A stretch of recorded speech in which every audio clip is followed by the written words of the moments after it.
மகளே, நீ பிறந்து வளர்ந்த இந்த வீடு இப்போதும் முழுக்க முழுக்க உன்னுடையதாகவே இருக்கிறது.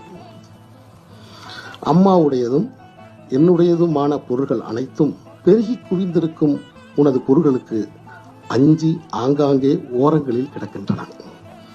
பிந்தைய உனது பருவகால பொருள்களாலும் புத்தகங்களாலும் மட்டுமின்றி முந்தைய உனது பாலியகால விளையாட்டு பொருள்களாலும் நீ இந்த வீட்டை ஆக்கிரமித்திருந்தாய். உனது அத்தனை தோழிகளும் உன் வீடென்றே இதை ஊராருக்கு அடையாளப்படுத்தியுள்ளனர்.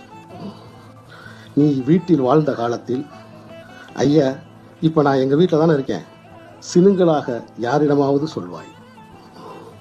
எங்க வீட்டுக்கு வாயேன், வாஞ்சையோடு யாரையாவது அழைப்பாய். ஐயோ நேரமாச்சு, எங்க வீட்டுக்கு போகணும், எங்கிருந்தேனும் பதட்டமாக புறப்படுவாய். உன் பொருட்டு ஒளித்து அடங்கிய கெட்டி மேளத்துக்கு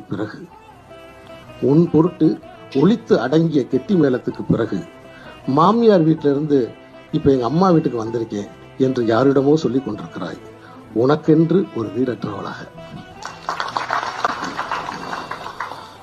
தந்தையை பிரிந்திருக்கும் மகள்கள் எல்லாம் இந்த கவிதையை படித்தவுடன் அவர்கள் எந்த ஊரில் இருந்தாலும், தந்தை இருந்தாலும்